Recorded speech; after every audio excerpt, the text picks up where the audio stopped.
In this session, we will discuss about vapor pressure, partial vapor pressure, Dalton's law of partial pressure, and Rowlett's law. First, we will discuss about vapor pressure. The pressure formed by the vapors of the liquid over the surface of the liquid is known as its vapor pressure. Here we can see that when the water evaporates, the molecules escape to the gaseous phase and there they exert a pressure on the surface of the liquid as well as the walls of the container. We will now make a comparison between vapor pressure of water as well as the vapor pressure of alcohol. Alcohol vaporizes at a faster rate compared to that of water. So, the vapor pressure created by alcohol will be significantly higher than what is created by water. This is because water has got strong hydrogen bonding. Now consider a mixture of gases. The pressure exerted by an individual gas in a mixture of gases is known as its partial pressure. Here, gas A, B and C combine together to form a mixture of gases. The pressure exerted by each gas is known as its partial pressure. The total pressure is the sum total of partial pressures of A, B and C. Rowlett's law established the relationship between mole fraction of a component and the partial pressure exerted by it.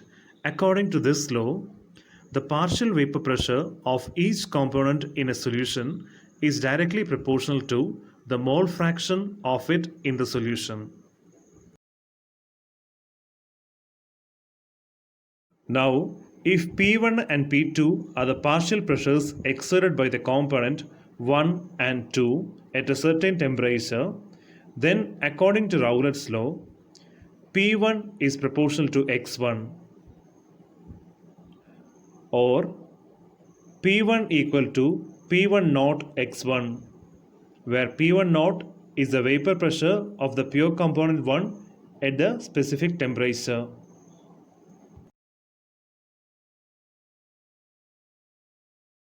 Similarly, P2 equal to P2 naught X2, where P2 naught is the vapor pressure of the pure component 2.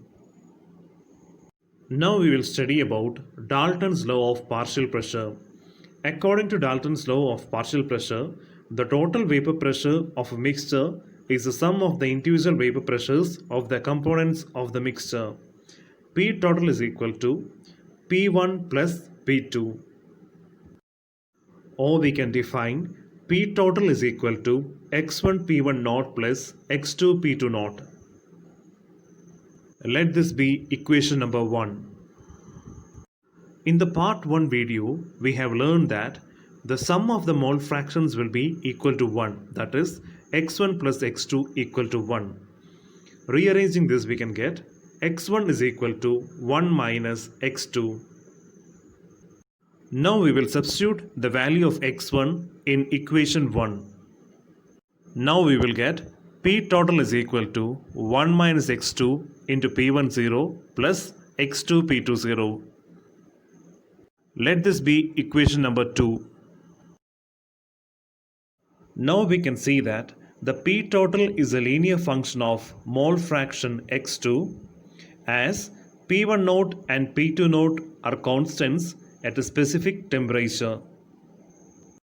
Now, if we plot a graph of partial vapor pressure of the first component versus mole fraction corresponding to the equation P1 equal to x1 P1 naught, a plot as shown here is obtained.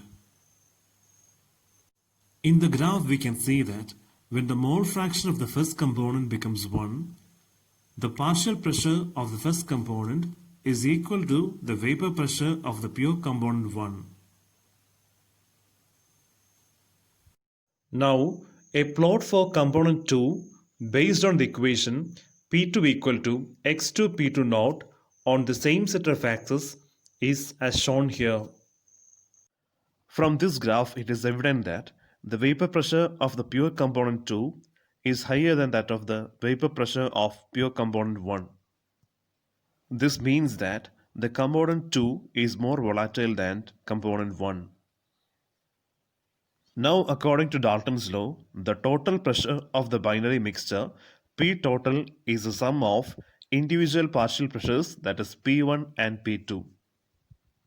Here the solid red line indicate the plot of P total versus mole fraction. Based on Rowlett's law, liquid solutions can be classified into two, ideal solutions and non-ideal solutions. First we will discuss about ideal solutions. A solution that obeys Rowlett's law over the entire range of concentration is said to be an ideal solution. For an ideal solution, the enthalpy of mixing as well as the volume of mixing of the pure components is zero. This means that no heat is absorbed or evolved, and also there is no change in volume on mixing the two components. For example, if 50 ml of hexane is mixed with 50 ml of heptane, the volume of the resultant solution will be exactly 100 ml. Also, no heat is absorbed or evolved during the mixing of the two components. The ideal behavior can be explained on the basis of intermolecular attractive interactions between the two components. If A and B are two components, then in an ideal solution, the magnitude of AB interaction will be same as that of AA and BB interaction. But in real life, there is no such thing called an ideal mixture. But some liquid mixtures come fairly close to that of the ideal mixtures. These are mixtures of components that have almost same properties. Some common examples of mixtures that shows nearly ideal behavior are hexane and heptane, benzene and methylbenzene, chloroethane and bromoethane. Since ideal solutions obey Rowlett's law, they show a graphical representation as shown here. Let us now discuss about non-ideal solutions. The solutions that do not obey Rowlett's law over the entire range of concentrations are said to be non-ideal solutions. The graphical representations of non-ideal solutions will produce curves rather than straight lines in the case of ideal solutions. The dotted straight lines represent the ideal behavior, whereas the curves represent the deviation from the ideal behavior. The reason for the deviation are interactive interactions between the components of the mixture at the molecular level. For a non-ideal solution, the magnitude of AB interactions are different from that of AA and BB interactions. Also, for non-ideal solutions, the enthalpy of mixing as well as the volume of mixing will not be equal to zero. If the magnitude of AB interactions are less than that of AA and BB interactions, then there is a greater tendency for the molecules to escape to the gaseous phase and thereby show higher vapor pressure. Such solutions are said to exhibit positive deviation from Rowlett's law. The total vapor pressure of such a solution will be greater than that of the vapor pressure corresponding to that of ideal solutions with the same composition. For example, the mixture of ethanol and cyclohexane shows positive deviation from Rowlett's law. Before the process of mixing, the ethanol molecules are in close association with each other due to extensive hydrogen bonding. When cyclohexane is added to ethanol, the cyclohexane molecules get in between the ethanol molecules and there is a significant decrease in the hydrogen bonding between ethanol and ethanol molecules. Now it becomes easy for the ethanol molecules to escape to the gaseous phase and show a higher vapor pressure and thus exhibit positive deviation from Rowlett's law. For solutions exhibiting positive deviation, the enthalpy of mixing as well as the volume of mixing will be greater than 0. Methanol and water, as well as carbon tetrachloride and chloroform, are some of the examples that show positive deviation from Rowlett's law. We will now discuss about negative deviation from Rowlett's law. For such solutions, the magnitude of AB interactions will be greater than that of AA and BB interactions.